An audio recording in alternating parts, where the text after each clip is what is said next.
Bryan, man, welcome back to the show. It's our third time together. Appreciate you coming on and giving us some of your time. Yeah, it seems you're honoring that request that someone made to have me on monthly. We're almost there.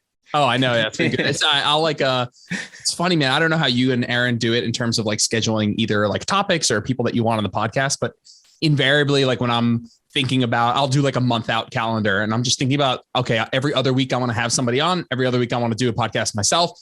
And I'm just like, the list of like people that I want to have on is not shrinking so much that like from a pretentious standpoint, but there are people that are just like, I'm interested to discuss and I feel like I have novel ideas. And so that our chats are always those things, I think. I appreciate that. Thanks, man. I'm always glad to be here and converse with you. Nice. So give us a quick update, what you're up to, what you've been doing for people who don't, who didn't listen to our first couple of podcasts together. Do a quick background intro and I'll link both of those podcasts below. So you don't need to go too in depth. Okay, cool. I've been training almost 25 years. Started at 15. I'll be 40 next month. Started out with like 3 times a week, full body. It was a great approach to begin with. Ended up falling into CrossFit for almost a decade after college, 8 years. And then when I came out of CrossFit, I fell into what is now like this evidence-based fitness space. And that was like maybe 2017. I started my own company in 2017, Evolved Training Systems, and then partnered with Lori, started Paragon Training Methods in 2018, and been kind of figuring out my own twist on things, I guess. Like you and I both, have been influenced by the work of N1 and stuff, but like we've talked about, we both like to create our own kind of version of this, and we're not dogmatically attached to that philosophy. So I really appreciate that about, both of the way we pursue things. And so the last few years I've kind of been figuring out my own approach and something that works for me and also works for the people that I coach. And that's kind of the big picture. More recently, I finished cutting at a low of 183, had a photo shoot. On the day of the photo shoot, the photographer had the genius idea to do a running shot. And on the second set of runs, I popped my plantar fascia in 2 places, felt it in my heel, immediately thought it was my Achilles, reached for my Achilles, realized it wasn't. And that was a relief. But we're now 3 weeks post photo shoot, which means post rupture. And I'm still quite limited. I can't really walk. I've taken up biking as a way to stay active, and I've actually enjoyed it. So this is one thing that's changed for me a lot, is I've always kind of been an anti-cardio guy, at least since coming out of CrossFit. And I just was like, steps are the way to go type thing. And since I've just these last 3 weeks really taken up biking, I have this love of trying to beat my time on courses, and they're not like super short. I mean, I do a mix of short and long. Like I have a 1-minute course, and I have like a 10-mile course and a 5-mile course and a 2-mile course, whatever. But like, I really enjoy kind of this other alternative route of exerting myself. And it's been kind of cool to get out of breath. So at least for the moment, I'm going to try and keep this in my life twice a week, maybe. But we'll see as the foot heals what happens then. You being competitive with yourself. I mean, that doesn't sound like you at all. I'm totally surprised. Yeah. That's cool. Yeah. So kind of glass half full that it wasn't your Achilles, I guess. Achilles is a wildly intricate recovery process. Achilles is awful, but you've been through that.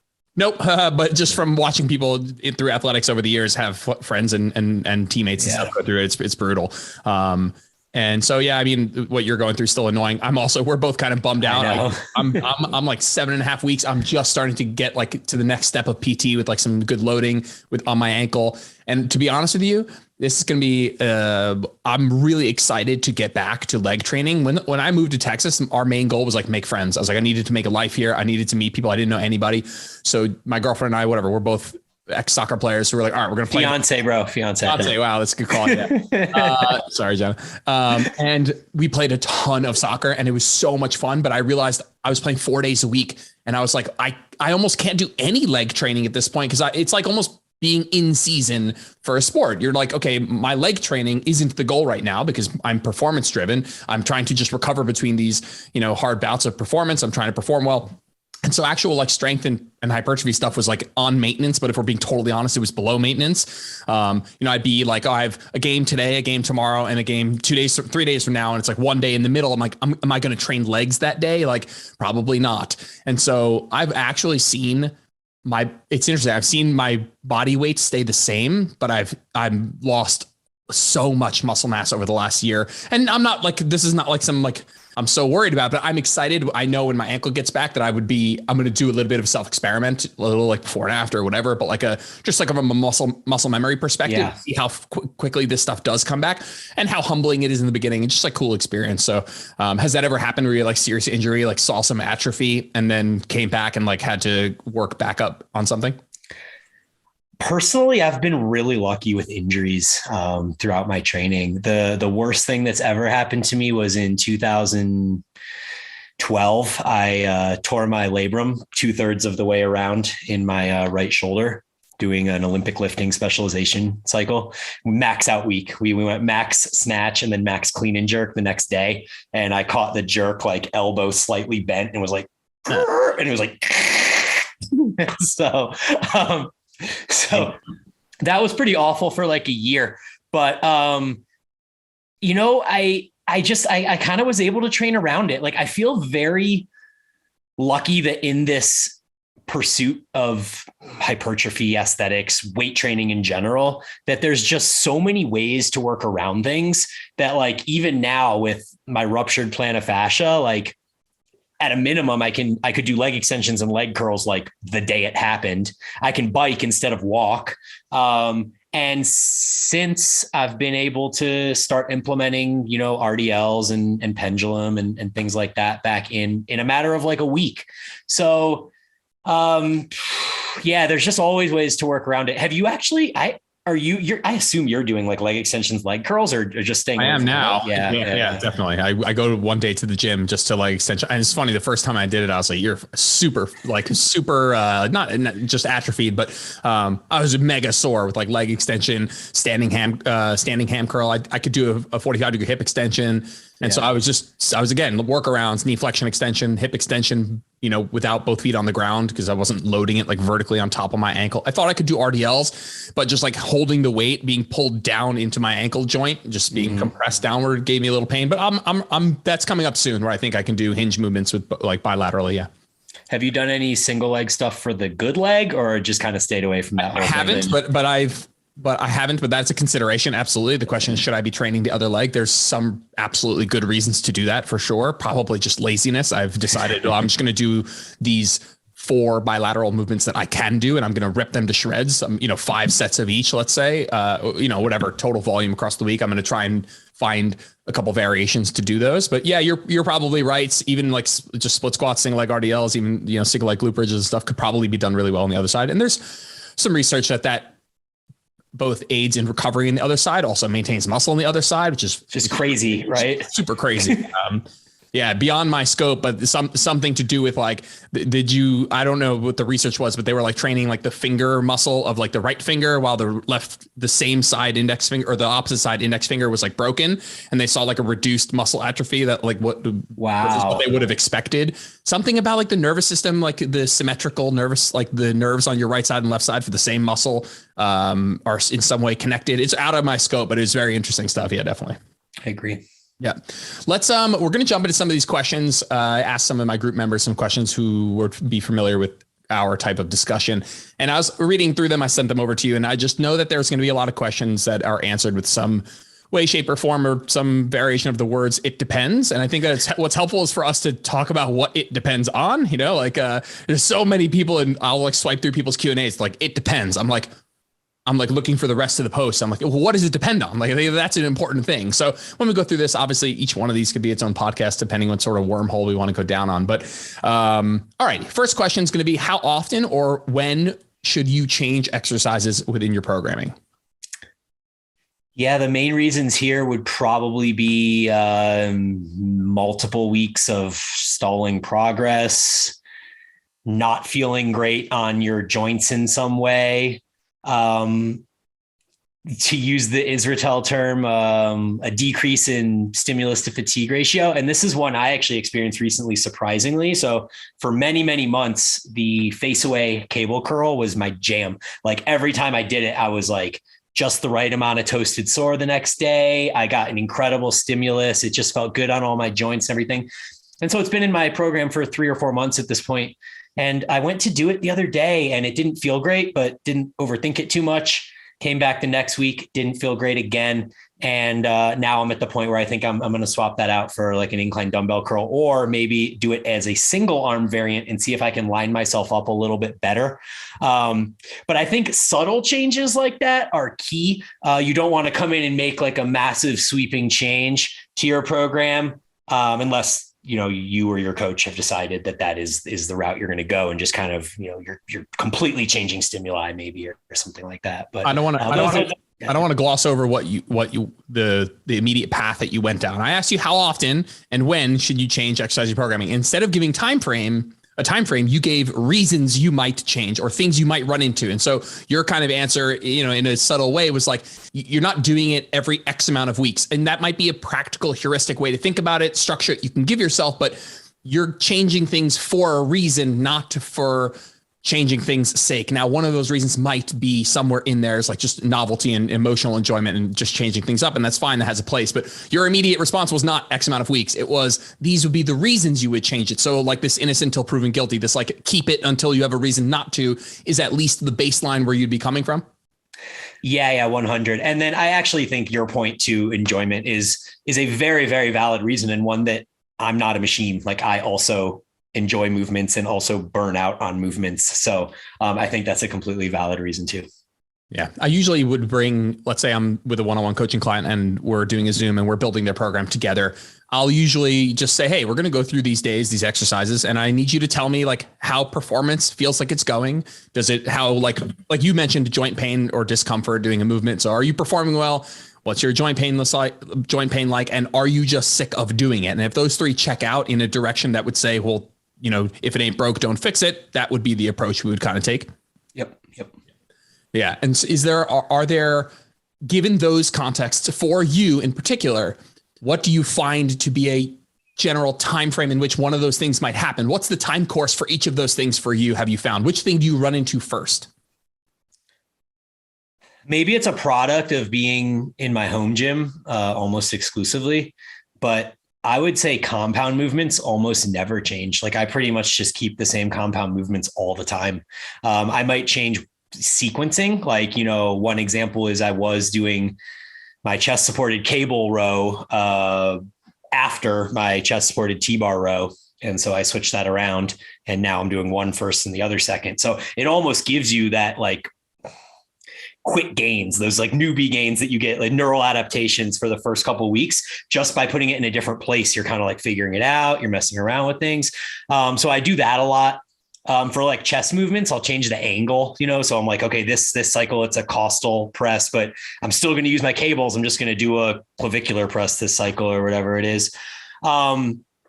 So yeah, compound movements don't change a whole ton, but you have so much more option and variation with single joint movements, and especially for the upper body. Like, unfortunately, leg extension and leg curl are kind of about where it starts and ends for me with isolation movements for the legs. Occasionally, I guess I'll do a sissy squat, but for upper body, yeah, I mean, I tend to change out upper body isolations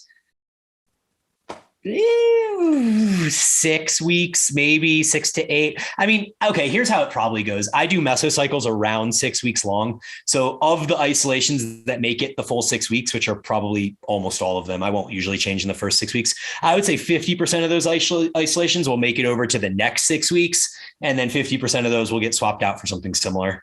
Yeah, I think that's a good way of keeping the big rocks the same and just injecting just enough novelty. And it's not necessarily just for novelty's sake, but it does spice things up just a bit to scratch that novelty itch from mesocycle to mesocycle without like rewriting it from scratch again.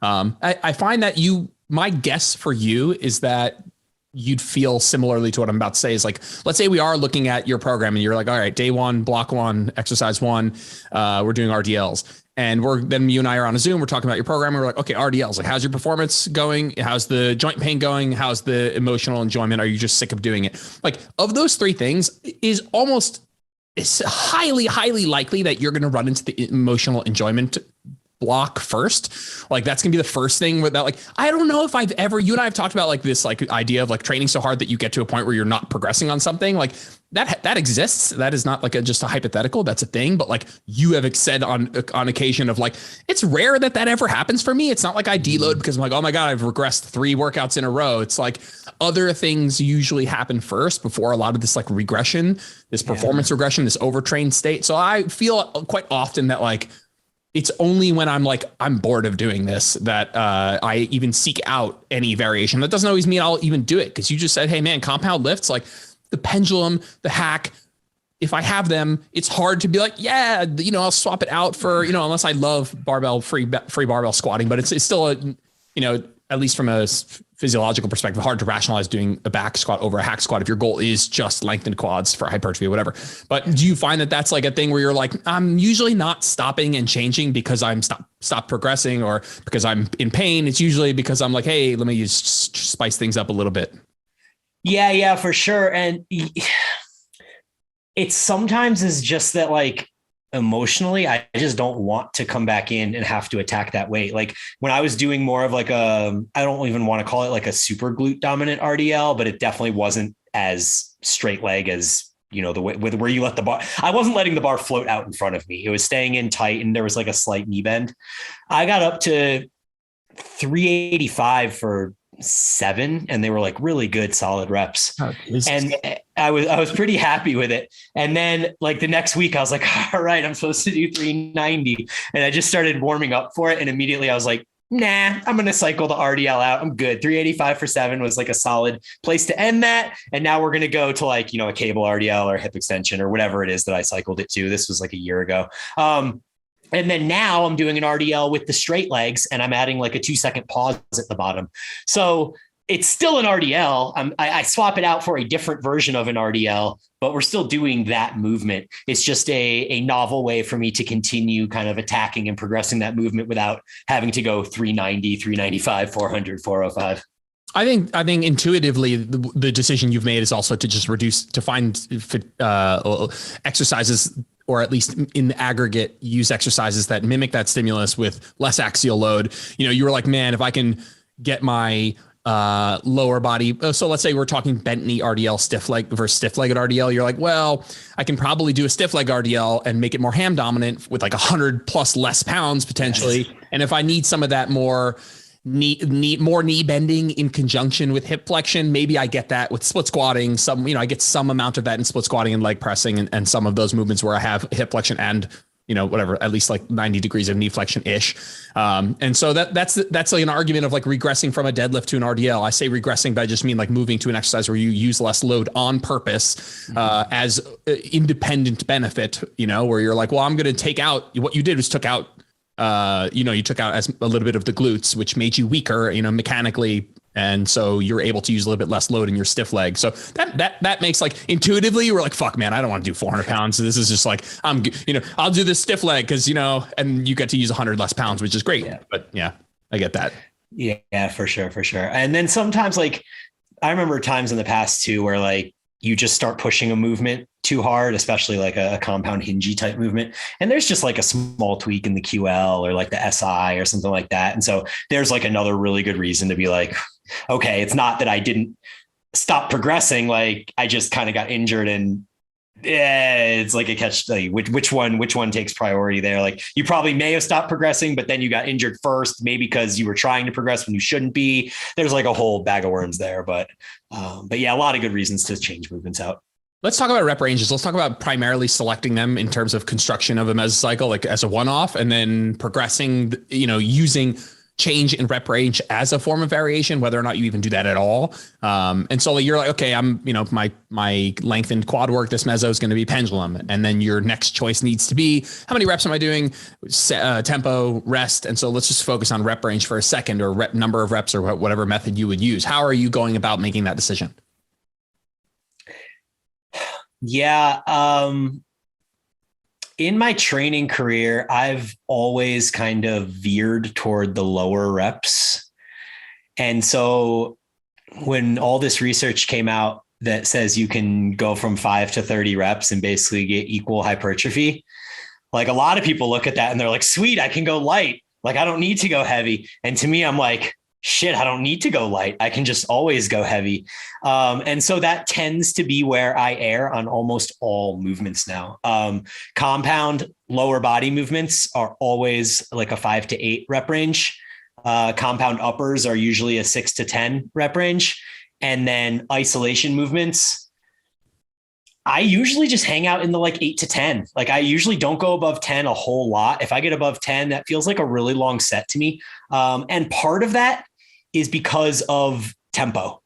Like if I was somebody that moved at like a 2010 or 2010 or something like that, I feel like you would need to do more reps, but the amount of time under tension that I'm getting on a set of 10 of any movement is like a minute.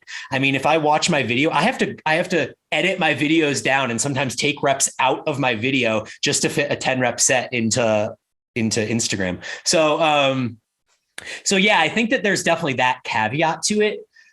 So maybe my 8 to 10 rep range is like someone else's 12 to 15 or something along those lines. But I do think it is movement dependent, as I kind of got to like a dual cable lateral raise. I feel like I can do that 8 to 10 rep range and get a ton out of it. But like a dumbbell lateral raise, I don't know, 8 to 10 feels like a little bit low for me. So I do think there's specific nuance as well there. How about you? If you had to like, take what you feel intuitively and try and backtrack out some rationale. So like I do this too sometimes, where like somebody like, hey, why'd you pick this rep range? And like intuitively, like I knee jerked and was like, I don't love doing a 4 to 6 rep glute bridge, let's say. And part of me is like, well, why did I immediately think, okay, this is probably better slightly north of that? And you had said, let's say take your lateral raise, dumbbell lateral raise, cable lateral raise, and dumbbell lateral raise. Did you feel like my knee jerk, and we can pick this apart and if there's any logic behind it whatsoever, but my thought was like, it's only hard and it's harder for a smaller percentage of the range of motion. And maybe if that's not true, maybe it covers an equal amount of range of motion. It's hardest in the short position and disproportionately hard in the short position because we are weaker in the short position. So it is, you could say, well, okay, the cable lateral raise is just as disproportionately hard in the length position, but we're stronger there generally on that half of the curve. And so that doesn't feel like an exercise or it feels like an exercise I'm getting more out of each rep. More quality tension would be a slightly vague thing that would come into my brain. And so I agree with you 100% when you were like, hey, cable lateral raise, man, I've been doing some descending rep work with that 10, 8, 8, 6, 6. And I feel like I can do, I get a lot out of each rep, maybe because it matches the strength profile a little bit more. And when I'm doing dumbbell laterals, the idea of doing 6, I don't want to say technique goes to shit because that's a practical reason. A lot of times when you take some of those movements, technique goes to shit. And I just would prefer if my client's like, hey, I could do 10 reps with the 15 pounds, or I could do 5 reps with the 20 pounds. And I've seen, 5 to 30 reps is all the same. Without knowing right away, I would rather them do the 10 rep set, just like out of experience. It's usually like, okay, it's like 5 like grinders with a big shrug versus like this weight that you can control a little bit better. Again, if your technique was totally perfect in both, I would have a hard time saying one is better than the other. But do you find that like that short length and position maybe being one factor that goes into like where your intuition thinks in terms of rep ranges? Yeah, for sure. You just don't get a lot out of those short overload movements in lower rep ranges because the first half of the movement it almost feels useless. Like it's so disproportionately harder at the top. And I also think about like a spider curl as an example too, where like the cable evens that out a little bit, but it's still like way, way, way harder at the top. With a dumbbell, I mean, you actually get like 0 resistance at the bottom. It's almost like the equivalent of a lateral raise. So it's not even until you get to like halfway where it's actually challenging for you at that point. So it certainly is movement dependent. And then the other thing about those super short overloaded movements is they don't often have a really long range of motion. That's what I was going to say. Yep. Like total. It's harder to get time under tension. Yeah. One of the things that one of the ones that comes up for me sometimes is the leg press. I think about the leg press and people are like, all right, just because it's hardest at the bottom doesn't mean it actually gets you to a really long muscle length, particularly if you're looking at quads. And so part of me is like, well, it's hardest. It has a length and resistance profile, but it's really a mid-range exercise, mid to lengthened exercise, unless you have a great, amazing Cybex squat press with heel elevated shoes and you have already decent ankle mobility. And so it's possible. But I'd say for a lot of people, like I look at the leg press and I'm like, push comes to shove, I'd rather this in like an 8 to 15 rep range than a 5 to 8. Now that might be, again, depends for each person, but I find that when I'm looking at people's leg presses, I'm like, doesn't move that much. You're not getting as much depth here. You're not getting as much range of motion here per rep. And is it logical for me to then think, well, maybe we want more of these, or is it illogical and just say, hey, well, who cares if you get more of them? You can get less of them at heavier load. It's going to be the same thing.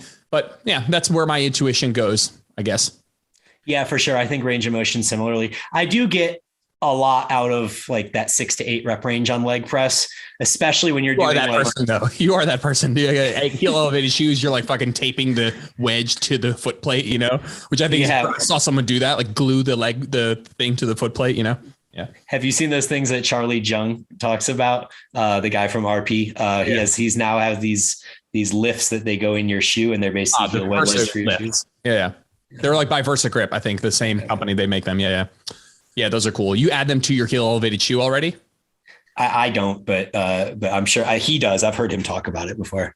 Yeah, that's something that I've recommended in my group lately for those who are like, hey, I'm really looking to, it's been a long time since wedges have come out, like, or at least like the solo wedges that you can modify the angle individually. Like wedges are all the rage, but when it does come to like your hack squats and your like commercial gym hack squat leg press, I'm like, man, a pair of heel elevated shoes for like $100-$150 like goes a long way to getting more out of those moves, I think, at least knee flexion wise. Yeah, for sure. So when it comes to changing rep range from meso to meso, do you more so highly rank a very general understanding of which rep range is going to be best for me in this movement, and to go far out of that, like standard deviations outside of that, is just for variation's sake, it doesn't make a whole lot of sense? You're like, hey, my pendulum, I love that in a 5 to 8. And like, I just don't see a reason for like this meso I'll do 5 to 8, next meso I'll do 12 to 15. Is this periodization of rep ranges, at least in a large scale, not of high value when you're creating your meso to meso? Yeah, it's not for me. The only way I would deviate above like 10 reps at highest on the pendulum would be during a metabolic phase. And as I've kind of discussed before, like my preferred method of achieving this metabolic stress is same muscle group supersets as opposed to like longer duration sets. So you'll much likelier see me do like 8 reps of one movement directly into 8 reps of another movement than to see me do a 15 to 20 rep set. Yes. And I think that those actually are two different stimuli. One of them is like one approach to failure over a long set versus this might be 2 approaches to failure, maybe even deeper into fatigue. So I agree with you that a tool for like, hey, we're gonna do metabolic training wouldn't just be like jack up the set numbers. I agree with that. It's particularly for compound lifts where technique breakdowns are more likely with the average individual. Like high rep back squats, high rep RDLs just feels like not something that I would ever do for like variation's sake. We're gonna jack up the rep range.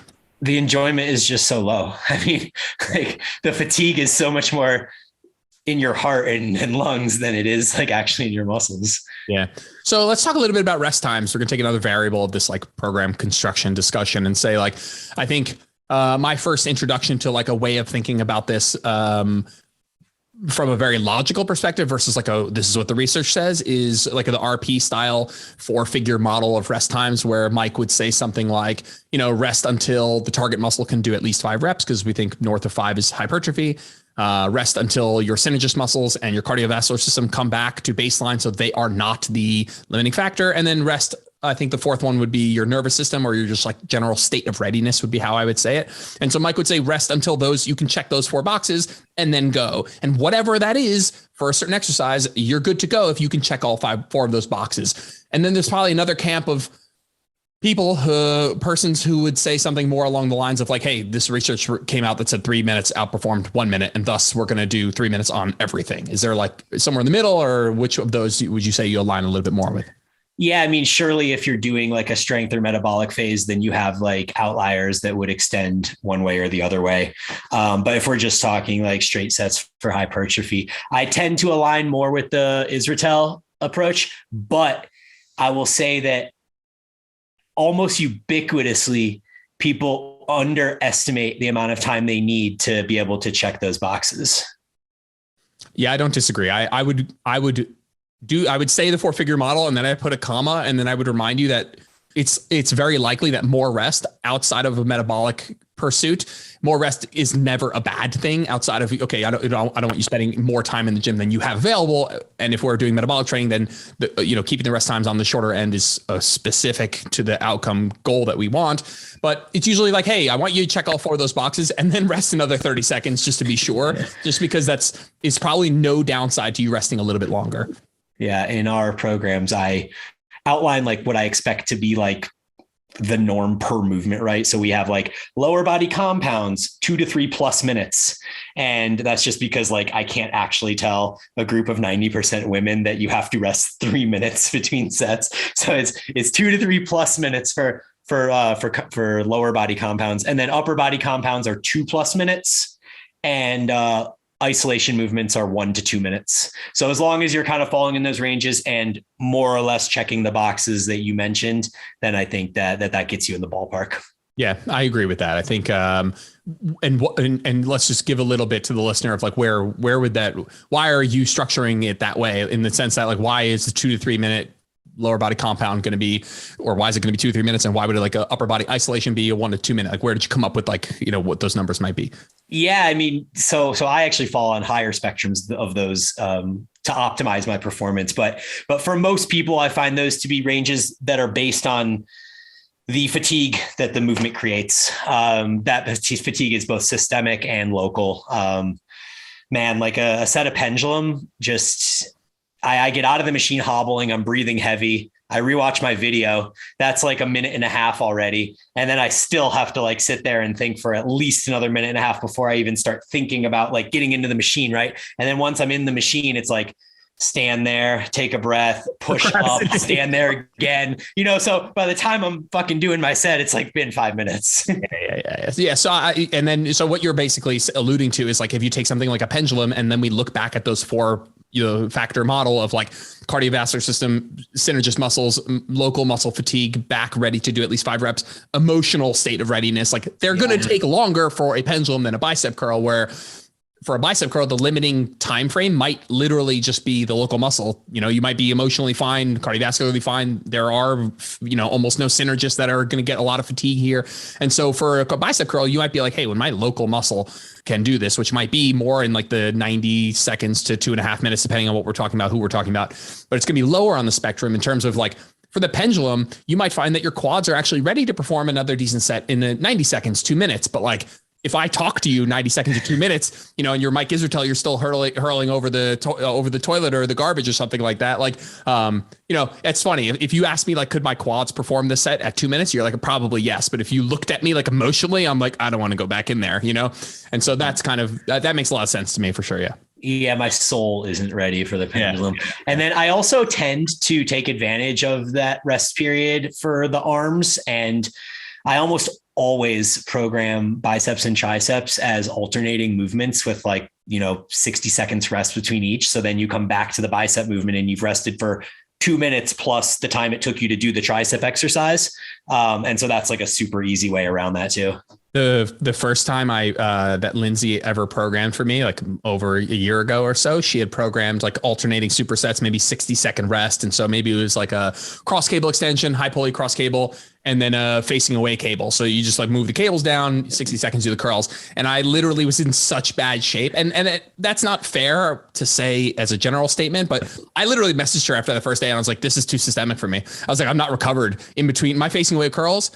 And then I moved the cables up and I only have like 45 seconds at that point before I have to go. And I was like, this is too fast for me. And so that's sometimes important to, like, I was like, I know what I need to perform. And it felt like cardio. And so you might be in better shape. B, you might be resting longer than 60 seconds. And so it might still work just fine. Or certain exercises that were like more or less fatiguing. But I found that funny. That was something that I was like excited to do. And I was like, anytime I do this, it becomes systemic. And that's always been my cardiovascular system, whether that's an asthma related thing or just like a lack of working on that adaptation, has just been such a weak point that no matter, antagonist supersets have all these like positive research. I can't. Nope. No thanks. It's very metabolic for me, whether it's very systemically metabolic for me. Yeah. And so it's just been a funny thing. She laughed. She's like, are you fucking kidding? She's like 60. She's like, you're doing tricep extension. I was like, I'm huffing and puffing afterwards. Yeah, it's systemic, too systemic. Yeah. You and I both struggle with that, it seems, but you can also assume that if I say that I program 60 seconds rest between something, it's probably more like a minute and a half or 2 minutes for me. Okay. Okay, cool. Let's, there was a podcast with you and Abel and Dave from a while back. And I actually went back and I've listened to a bunch of them. I love, you guys have good chats. I find the three of you to be an interesting trio, mostly because you don't always like, I think I know you the best by far of those three. And I just like listening to the other two, because I'm like, okay, I can imagine what's going on in Bryan's head a little bit. I think Abel comes at it from like another perspective, which I love. And it's a good crew, you three. I love it. And so one of the things that was discussed was like some of this research. Honestly, the more research that comes out, the more it shines a light on. I want to put this in a way that the listener can like actually take it away. It's like the more we realize that the threshold needed in terms of proximity to failure, how close to failure you need to go to make gains, the more we learn that it can be a bit lower. I'm not suggesting that it's lower, but we just keep learning that scientifically, man, 4 or 5 reps from failure is still stimulative for hypertrophy. And so I think it was Abel who had asked the question. He was like, how do we reconcile this research that comes out that keeps lowering this bar? How do we reconcile that with a slew of people who are going to the gym all the time and not making changes to their physique if the bar is in fact lower and lower and lower over time? Yeah, this is one of the big things Abel was targeting in our side chats as well. We had like a long ass WhatsApp message covering this because it is very interesting. I think he actually asked it to Eric Helms, maybe on one of his recent podcasts as well. But I think that for me, the reason or the way that you can reconcile that is that we know that if you're going to be further from failure, that you have to increase volume. But these people are literally just doing the same amount of volume that other people are doing. So that's kind of my stance and thoughts on that. There's a misunderstanding in the research, I think. Actually, maybe correct me if I'm wrong. Here's my understanding of it. Maybe I'm misunderstanding it. But when somebody says 3 RIR and 0 RIR get the same growth, are the research says, and my understanding is that that's when volume is equated. And so it's not like this one set of 3 RIR and this one set of 0 RIR give me the same growth. It is, the amount of volume. You'd have to do more volume of 3 RIR sets to match. And it's not necessarily, it'd be a fractional approach here. We're just talking more of like hypothetically speaking, but you'd have to do X number of sets at 3 RIR to match the one set stimulus of 0 RIR. And what you're kind of saying is like, yeah, we find out that you don't need to go as close to failure to cause growth, but the further from failure you are, the more of that stuff you'll have to do to equate the amount of actual stimulus that you'll get. And generally speaking, the research shows that we're kind of dog shit at estimating RIR. Most people are much further than they think. And so if people are going into the gym and maybe they're doing stimulative sets, they're 2, 3, 4, 5 RIR, maybe even 4, 5, 6 RIR, which still might be stimulative. They are not equating the volume by doing more sets. They're doing 3 sets, like I'm doing 3 sets, but they're at 4, 5, 6. Someone who's making actual changes over time is at 0, 1, 2. And so that's kind of how we reconcile it.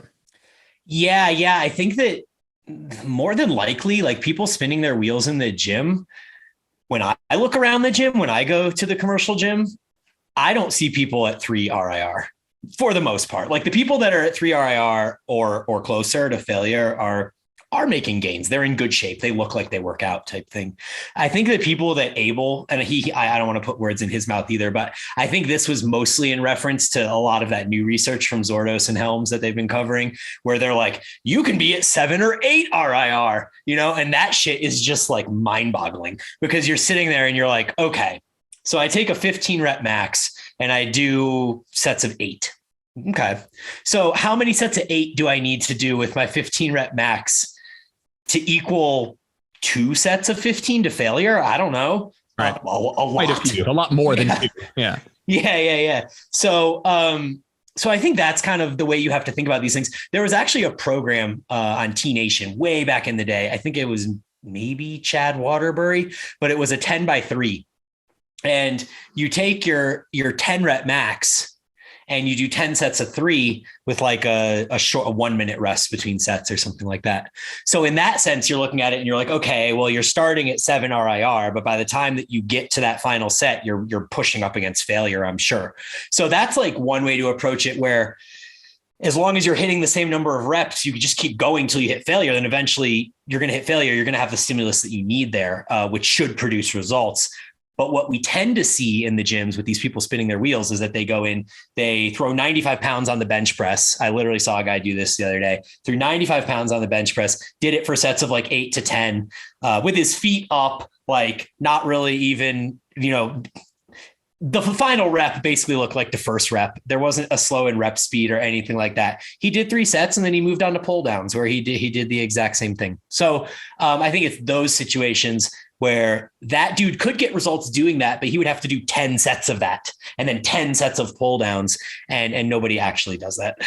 Yeah, I would actually reconcile this by saying that that's actually not a scenario that happens as often as we think. I don't think there are a lot of people who are going to the gym consistently. When I say consistently, I mean 200 times a year, 150 to 200 times a year, and training all their sets sub 5 RIR with good technique and decent exercise selection and not making progress. I don't think those people exist, or they don't exist in this, like, everyone's like, yeah, I even made it sound that way when I asked a question, like this whole slew of people are going to the gym and not seeing changes. Those people I don't think are training 150 to 200 times a year within, let's say, 5 reps from failure with decent exercise selection and decent sleep and decent nutrition, and not missing workouts and not taking weeks and 2 weeks off. I actually don't think that archetype really does exist quite as much as we think. There are certainly people who you see at the gym who are like, wow, they're not in great shape, but like that could be for so many other reasons. It's not necessarily that like they're, that there's like some dissonance here between the research and this person. So that makes sense. That was kind of where I was going at, where like they're probably further from fail than they think. They're probably less consistent than we think they are by watching them, or they're just along their journey and they are going to make gains. And we're seeing them in a snapshot in time where, like, if they for all we know, if they keep doing what they're doing, we see them in a year, they are, have made some sort of progress. Yeah. I think Abel's been at the same gym where he lives in Macedonia for like half a decade or something. So he was literally talking about the same people come in and like, yeah. Yeah. And that, if that's the case, usually what I would say is this person's usually probably like a 2 to 3 times per week trainee. Yeah. And when you combine less total weekly volume with any form of suboptimal actual execution, when you're in there, it's like, you don't have the quantity to offset the lack of quality here, that you end up in a maintenance mode, or the effort. Yeah. The quality meaning, like a proximity to failure, all of that stuff. Yeah, for sure. Cool. So this is a scenario that happens. I'm sure you guys run a group, you guys run Paragon, you have your own evolved training systems. And this is a scenario where I find one of the most important things to provide people with is a heuristic, a tool, a way of progressing that they can mentally digest and apply. And I think once there are so many ways, you and I have talked about this top set back off, you could do pyramid style training, you could do straight sets with a rep range and a descending RIR and static RIR. And there's so many ways to get hypertrophy and there's so many ways to progress. It's about giving people the tools to understand what they have to do specifically when they get in the gym. I find that to be something I'm very passionate about. I want people to walk into the gym and know specifically what their goal is for today to progress. What inevitably happens at some point is you run across a scenario where a client, one of 2 things happens. They did the same load as last week and they did not beat. So they either matched what they did or lost or regressed in some magnitude, or they went up in load. And when they went up in load, they dropped reps. So maybe they did 100 pounds for 10 last week, and now they're doing 120 pounds for 7 or 8. And they're not, they have this moment of like, oh my God, I didn't progressively overload. I fucked up. What do I do? Did I not overload this week? Is that a scenario you've come across? And how might we go about like structuring the conversation to, pull this person back from the ledge? Well, if they really didn't make progress and didn't change variables and they just went in with the same weight and the same RIR and didn't progress, then you say, cool, maybe your readiness wasn't where it was supposed to be, or any other number of factors. Let's come back next week and hit this again, right? Next week, maybe the same thing happens. Well, now you say, congratulations, you're an intermediate. Good work. You're not going to make progress all the time. But like in reality, because that's mostly in jest, you and I both tend to program in a manner that increases effort week to week. And so if you're following some sort of paradigm where you're going like 3-2-1-0 RIR over 4 weeks, or 2-2-1-1-0 over 5 weeks, or whatever it is, then you kind of have like a built-in mechanism to allow yourself to create some overload. Like even if you did 215 for 7, and the week before you did 205 for 8 or something like that, I don't even think that you moved backwards. Like that's just a step in your process. And maybe it's like a lateral step. Like maybe you're crossing the river on lily pads and you like have to go left before you can get back in line and go in the direct path forward type thing. But I think lateral moves are totally cool. I think like, man, you and I talked about this on the very first podcast I was on, but just like creating any sort of like little win for the day. Like, that's why I will fucking add 2 partials to a set and be like, I won, I made progress. Because the way that you frame things in your mind is really going to determine how you feel about the way that it went. And so if you're framing things in your mind that unless you increase reps and or weight and match reps, otherwise it's not progress, then that's unfortunate, because you're going to have a lot of those over the next 15 or 20 years of your journey here. And I think I'll stop there and let you jump in. We're in total agreement there. I think some of the questions that come to mind when I have this question, I want to get some further context from the client, is how much did you regress? Let's say, like, what is the actual context? Did you do 100 pounds for 10 and then 100 pounds for 9? Or did you do 100 pounds for 10 and then 100 pounds for 6? Right. And those are 2 different scenarios. If you're like one rep shy, even 2 reps shy, like you said, so many factors go into acute performance that to me that might actually have been you matching under a greater state of fatigue. That would have been, stimulus wise, just as hard. And if you go from 10 reps down to 6, that's a bit more of like, okay, acute factors are either really piling up here, or it's a systemic thing. We need to deload this movement or whatever that is. We either need to address it or we don't. And I think if it's a very small regression, or sometimes people are even freaking out a little bit that they just matched last week. It's like, okay, we're not doing anything. Like you said, you're just coming back next week and you try and hit this again. Even if you regress a rep or 2, to me, that's not indicative of like, oh, that's still likely under the realm of acute factors that like, let's see what happens next week sort of thing. I also think that another good point you brought up, it's like, when is this happening in the meso? And I think that that's a thought that I have sometimes where like, it's not a big one, but like, we start our mesocycle on average, depending on how you slice it up, you start on average further from failure. And what you've done then is you've allowed yourself progression that has nothing to do with you getting stronger. You've literally just stopped shy of what you're capable of. And you've almost given yourself very easy opportunity to make numerical progression in the logbook for a couple of weeks. And so if someone's like, hey, Jordan, 2nd week into the meso, I'm down a rep. It's like, well, my gut says you probably started too close to failure, or at least that's a consideration I might think. It's like, well, most people should be progressing for the first 3 weeks. And if you don't, then it's not the end of the world. You still might be fine. You're still growing, still, close enough to failure, obviously, because you're trying really hard. But I might take a small step back and be like, maybe there's from the way we're structuring the early part of the meso, someplace to optimize a little bit more. Maybe instead of starting at a 0-1 RIR, which you might have done if this is the case, maybe we're closer to that 2 or 3 RIR when we start. And then the final question was, or the final point was another one that you made, which was, does this happen again next week? Is a context I want to know. It's like, if someone's like, hey, Jordan, I didn't beat what I did last week. I'm like, okay, great. Data logged. Tell me what happens next week. Because if you're like 10, then 8, then 5, that's more of a trend that, again, probably rules out acute factors, probably more systemic factors that probably need addressing more so than like, okay, you had a bad night's sleep, you forgot your pre-workout, you didn't have as many carbs in the last 24 hours, whatever some of those acute factors might be. And then there's I fucking love the lily pad comment, because that's like, that totally puts it in perspective, where to me, there was I forgot which podcast was on. There was a discussion of like, just hypertrophy is this idea of like progressive overload. I almost think of these week to week progressions as not how hypertrophy is happening. The progression isn't causing hypertrophy. It is the training hard that's causing hypertrophy. And it's the pursuit of that progression week to week that will make sure that month to month, meso to meso, macro to macro, you're getting stronger. And so I'm not so concerned if you do a sidestep lily pad, if you do 100 pounds for 10, and then next week 120 for 8, and you're like, oh my God, I don't know if, I calculated volume load and that is the same, or even intuitively, you're like, I don't know if that's progression. I don't care, because guess what you're going to do next time? You're going to try and do 120 for 9, and you have a more objective route forward now with your new weight, which is, if someone's like, hey, I did 120 for 8 this week, I did 100 for 10 last week, did I progress? I'm like, I don't really care. Was your set close to failure at 120 for 8? They're like, yeah. I'm like, great. We move forward from here. And I just want everyone to know that like week to week progression isn't where you're getting your hypertrophy. It is the tool that you're using.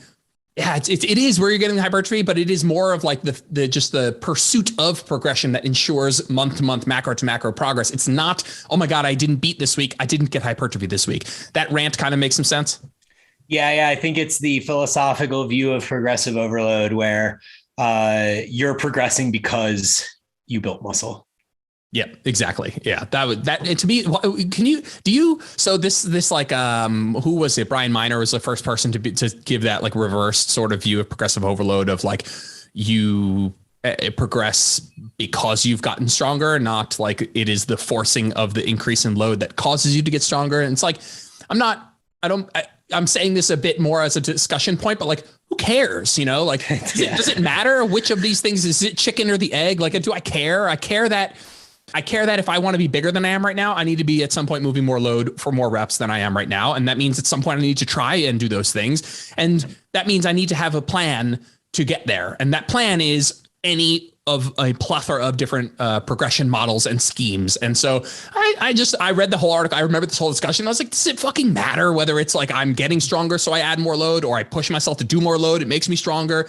It's an intellectual discussion, but at the end of the day, it's like having this progression model. Yeah, sure. Yeah, I mean, it's beautiful in concept. Like, when I first read it, I was like, oh, this is so beautiful. It makes sense what he's saying. I agree. Yeah. I agree with what he's saying 100%. But I think in actual practice, what I found is that if you just sit there waiting to see that you've gotten stronger, you usually wait too long. I think you do have to have a little bit of like that go-getter attitude and really try to like go make that progression, and not at the point where you're going to compromise form or, go past what your intended RIR is or anything like that. But you do have to go into the set kind of with an intention to excel. Yeah.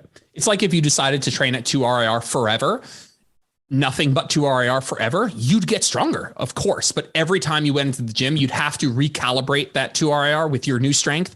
And you'd have to almost like intuitively do more over time instead of like the logbook telling you must do more this week. And most of the time it works out fine. Maybe sometimes it doesn't, but I'd take that like more proactive approach than like, I'm going to go 2 RIR every time and I'll only add when I feel like I'm stronger. It's like that person, I'm not betting on that person unless they're like highly, highly intuitive with that. Yeah, for sure. And then the last point I'll make is execution PRs too, or something to keep in mind. Like if this person lost a rep with the same weight, say, but like, man, when I finished, my quads were so torched after the split squats this week. And last week, it was mostly my glutes or my low back or something like that. Like, man, I'd say those 9 reps you did are actually better than the 10 that you did the prior week.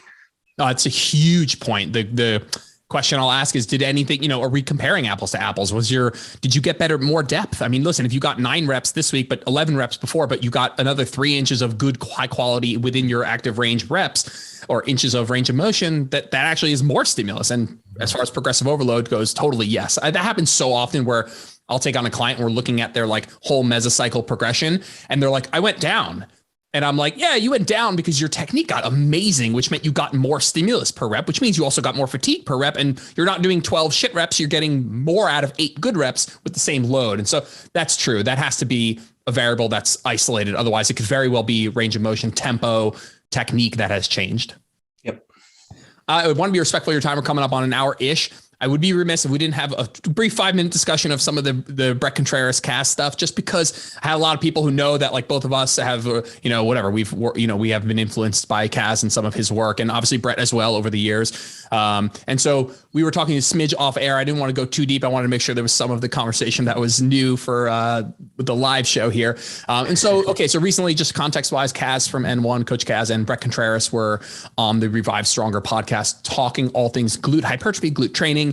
And it's a 3-parter. If you're super nerding out, you want to get in there and see if you can decipher what the hell they're talking about. I highly recommend watching it, just because there's like a lot of Bret like holding up the paper to the screen, and and there were points I was listening to it. I was like, I guess I got to sit down and watch it. Were there some points that jumped out to you that you have an opinion on? Well, so I think mostly the unfortunate part is that Kas basically got the responsibility of all the work that people that learn from Kas did. So all of his disciples that post these super polarizing messages like hip abduction is 0 glutes. Kas got blamed for all of that. And so Bret came in with this huge chip on his shoulder. And when you combine that he's like this super immature, overgrown child, that he's made his entire existence on this idea of training the glutes and the hip thrust specifically, which is a short overload movement. Oh man, it was just so awful. Like the whole thing, there wasn't like a whole lot of constructive work that came out of it. And one of the things that I pointed out on Kas's most recent post he did about triceps, he was showing a one-arm tricep kind of cable kickback type thing. The lateral head. Yeah. Lateral head shortened. And I was looking at the graph of how much each one was biased. And if you look at it as like 100% between the 3 tricep heads, it was like 30% medial, 30% long, and 40% lateral. So it's literally like there's this movement that's a lateral shortened movement, but it's only 40% lateral. So I'm almost sure like that even if Kas were to do one of these for the hip abduction machine, which I don't know if he has or not, it's probably like 45% piriformis, like 30% glute, and then like some other stuff, like some TFL and like whatever else in there. So I don't know, man. It's just like, it's all super gray. And I have some additional thoughts on like Bret and programming glute stuff, but yeah, what are your thoughts on the whole thing? I think that I'm looking forward to more research in this discussion of whether or not all muscles grow, in relationship to their, like the training position the same. And so I'm interested if that is actually an area of research where we actually do find out, like, you and I talked off air about that bicep study that everyone's like, oh my God, biceps, no more length in position. And I'm curious, Bret was trying to make an argument that based on leveraging and some EMG stuff, that glute tension and growth and stimulus might actually be highest in the short position, which would go counter to what we see in the wide array of research that points to more lengthened positions being more hypertrophic. And so I didn't think his arguments were mega compelling, but I just think that throwing that idea out there of like, hey, let's still make sure we're vetting this idea of, do all muscles respond this way? Or are there structural moment-based, leverage-based reasons why some muscles might respond differently to short position, lengthened position? So again, I didn't think it was mega compelling information, but just throwing that idea out there is an idea that I will continue to try not to be so dogmatic about, and just keep my ears and eyes open to, research that might change my mind. First of all, super painful to listen to. You didn't listen to the third part.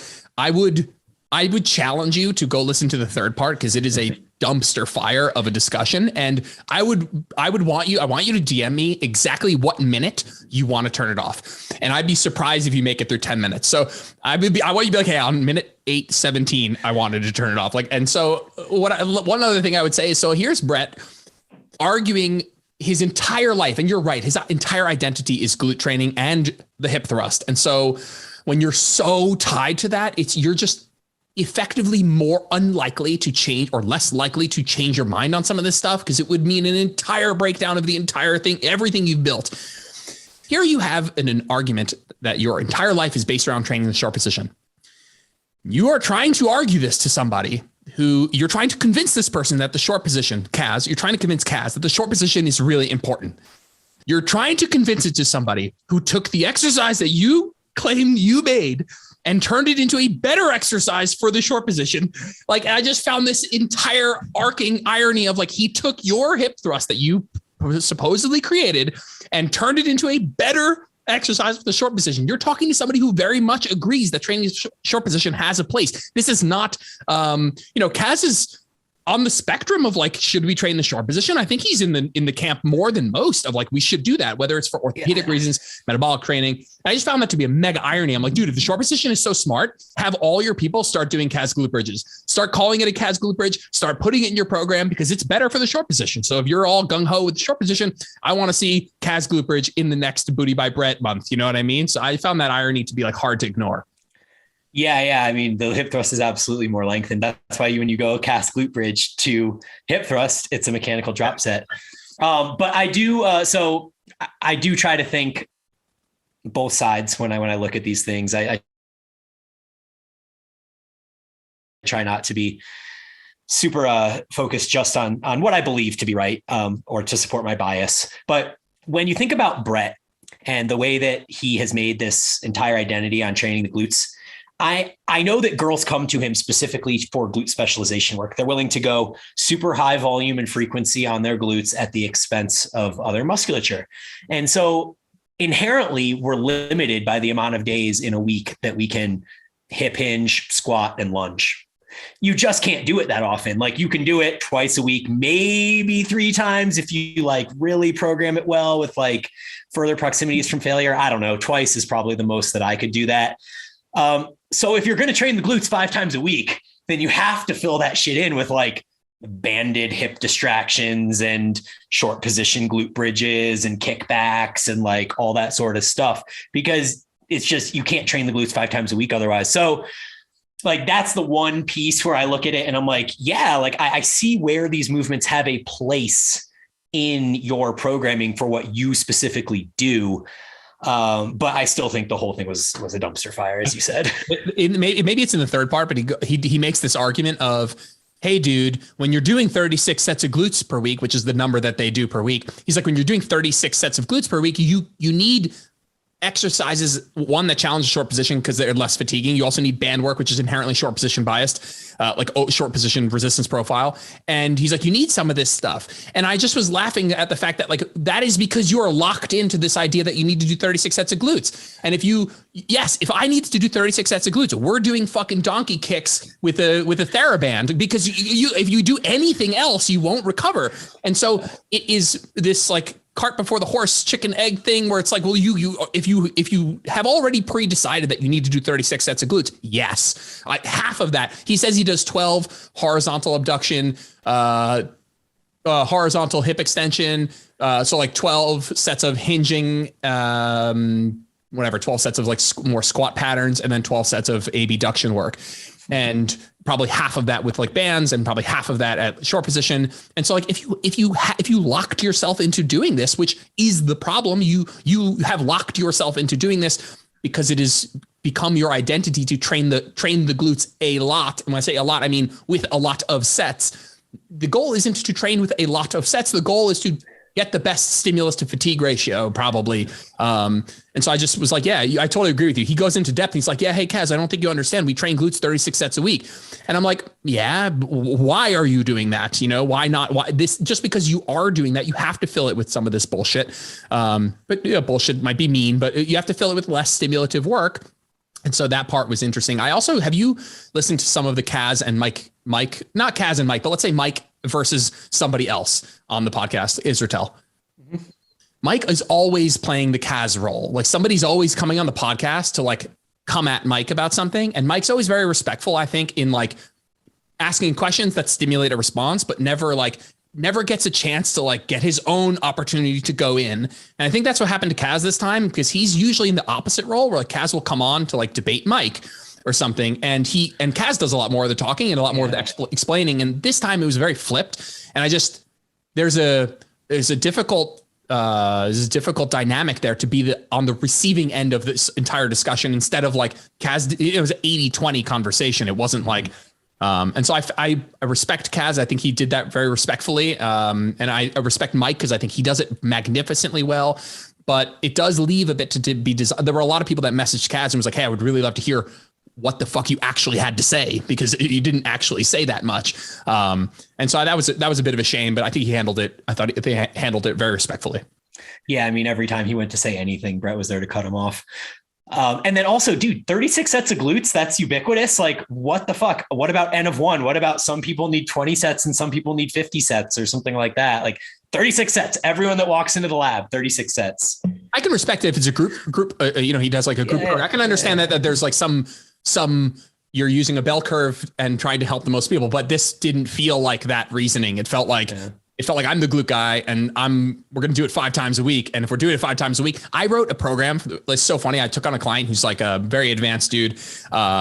He really wants to train 6 days a week. And as much, we've had an intellectual discussion about pros and cons. And as an experiment, I want to see how he does at 6 days a week. I don't think that that's probably the best, but given as an experiment, I'm like, are you going to survive this? Are you going to be able to recover? Are you going to be able to progress? How many weeks of consecutive training can you do that? And just out of sheer interest, we're going to go for it. We're going to see what happens. But I was writing this 6-day program.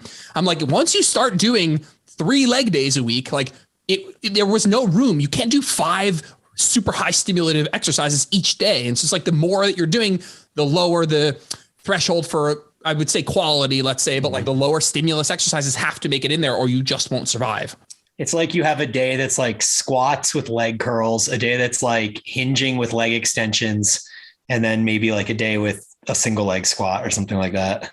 Yeah, but that's 2 exercises a day. And I think that that's one nice amount of leg stimulus, let's say. Yeah. But he's training 36 sets of glutes per week. I mean, we're going to need a lot of frog pump. We're going to need to invent shit up, So I find that to be like, you're working in the wrong direction there instead of like what's best.